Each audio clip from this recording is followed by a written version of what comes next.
Kasama ho natin ang nagsisilbing tagapagsalita o spokesperson ng defense team ng pangalawang Pangulo, si Attorney Michael Puwa.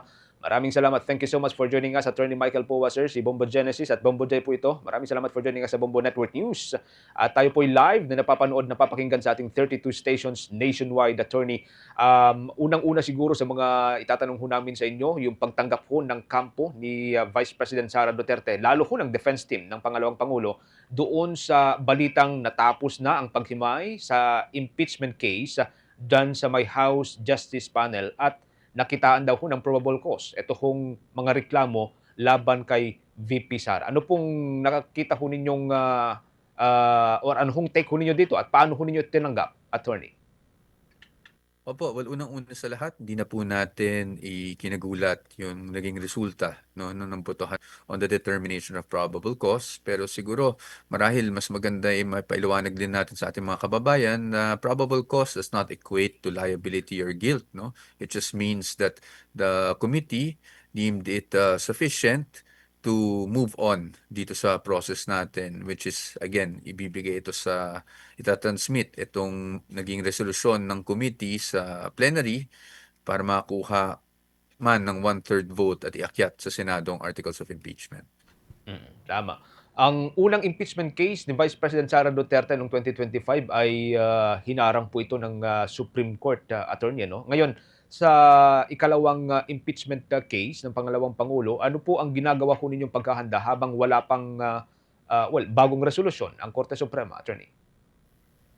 Opo, well, basically po, dito naman po sa naging hearings or series of hearings, ika nga, dito sa Committee on Justice, talagang hindi naman natin winave yung ating posisyon and we remain consistent doon sa petition na hinain natin sa Korte Suprema.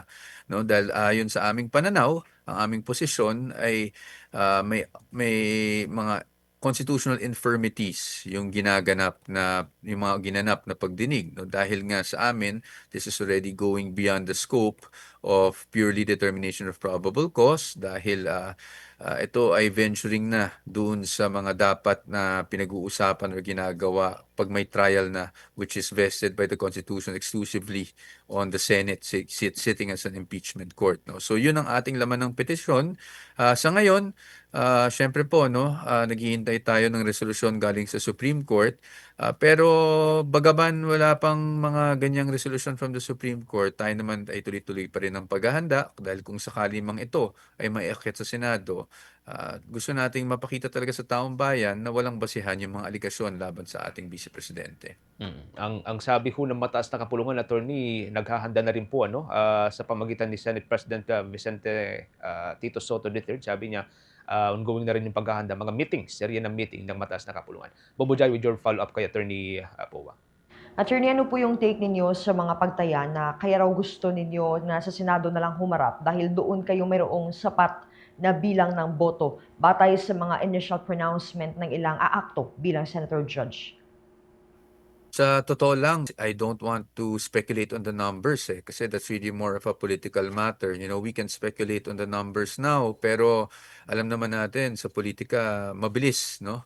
Magkaroon ng mga changes. So, sa atin bilang legal team, ang focus talaga natin ay what is within our control. Yung numbers kasi that's really beyond our control na. So, what is within our control is yung depensa, no? At yung mga ebidensya na ipapakita natin, mga witnesses na i-represent natin. So doon kami nakafocus with confidence na pagdating naman sa Senado, kung sakali mang maiakyat no, itong articles of impeachment sa Senado, ay ang ating mga butihing senador at kagalang-galang senador ay boboto ng naayon sa ebidensyang maipipresenta. So yun po yung talagang pinanggagalingan ng legal team. Kasi we can always count numbers all day, pero at these things can change at hindi po tayo maasa masyado doon sa mga haka-haka in terms of numbers. Tayo ay mas nakadepende sa iprepresenta natin syempre na matibay na depensa para sa ating Vice Presidente. Okay. May mga suporta din po ba kayong o may mga suporta din ba na ipinarating sa inyo, attorney, ang mga kaalyado ng mga Duterte lalo na at dadaan pa ito sa botohan sa plenaryo sa mga susunod na araw? Parang sa Senado din yan. No? Napakahirap mag-speculate ng numbers sa ngayon. In fact, yung May 4, actually hindi ako sure kung mag-ipa-plenary ba talaga ng May 4 or aprobahan muna yung committee report at Committee on Justice level, ihahabol ba ng plenary or sa ibang araw yung plenary, no? But ang sa atin lang kasi, yun nga, meron kasi talaga tayong fundamental objection sa nangyari dito sa aming pananaw, no? Dapat ang naging evaluation ng committee ay really based on the complaints that were filed and the pieces of evidence attached to those complaints. At ang pananaw natin, hindi yun ang nangyari dahil karamihan sa ebidensya ay kinalap mismo through yung compulsory processes ng committee. No? So hindi galing sa complainants, kundi galing na rin sa mga subpoenas na inisyu ng committee.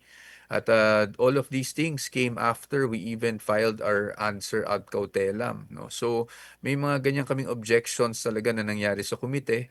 Ngayon, syempre, we're hoping na pag ito ay nalagay na o naipasa na sa plenary, na ma-appreciate din ng along with the committee report, ma-appreciate din ng ating mga kagalang-galang na mababatas yung mga naging objections natin on the legality or the admissibility of all these alleged pieces of evidence that were obtained, no, during the committee hearings. Okay, thank you so much, Attorney. Bombo Jen? Okay. May dalawang follow-up na lamang ho ako sa inyo, Attorney Powa, no? Medyo curious lang ho tayo doon sa preparations para ho sa malaking kasong ito. May mga babaguhin ho ba ang defense team doon ho sa latag ng inyong mga inisyal na paghahanda compared ho doon sa nauna na rin pong impeachment case laban kay Vice President Sara Duterte last year? And then pangalawa, maasahan ho ba natin na mas magiging visible na ho ngayon ang defense team para ho sa pagsagot at pagpapaliwanag sa publiko ukol po sa panig ni Vice President Sara Duterte kapag eto ho'y nakarating na kinalaunan doon sa Senado, Attorney? Pag unang-una po, doon sa preparasyon, we've been preparing pa naman po kahit nung 2025 impeachment complaints which are quite similar dito sa impeachment complaints na for 2026. So we've been preparing since last year. So we're at a very confident level, no, pagdating sa aming mga gustong ipresenta kung sakali man na talagang magkaroon ng impeachment trial. Pagdating naman po sa meetings ng defense team, syempre po, no, regular naman po yan. Di rin po yan natigil dahil talagang we were expecting naman na kahit nung kami nakakuha ng favorable decision mula sa Korte Suprema last year, we were expecting that there will be a second round, which nangyari na nga, no? So, dire-diretso pa rin naman po yung aming preparasyon. Again, we're at a confident level. Ngayon, pagdating naman sa mga press conferences, hindi ko pa po masasabi with certainty sa ngayon. But definitely, lalo na kung talagang magkaroon tayo ng trial, we will make sure na informed yung public kung anong nangyayari. Dahil syempre, maraming mga technicalities dyan, maraming mga legalities na dapat ipaliwanag sa ating mga kababayan, sa publiko, para maintindihan nila kung ano yung mangyayari day to day, no, dito sa magaganap na impeachment trial kung sakali man. And I'm sure marami din po nag-aabang sa mga kasagutang butido ng pangalawang Pangulo, ano, Attorney. Anyway, maraming salamat. By next week siguro, kapag natapos na ho yung May 4 meeting o hearing ng House Justice, baka muli ho namin kayong, pwede ho namin kayong maihanay muli. Maraming salamat. Ingat po kayo, Attorney Powa, sir. Ang tagapagsalita mga kabombo ng defense team ni Vice President Sara Duterte, si Attorney Michael Powa. For the most trusted source of news and information, visit our website at www.bomboradio.com. Follow us on Bombo Radio mobile app, Facebook, YouTube, TikTok, and X, formerly Twitter. Like, share, and stay connected. Anytime, anywhere.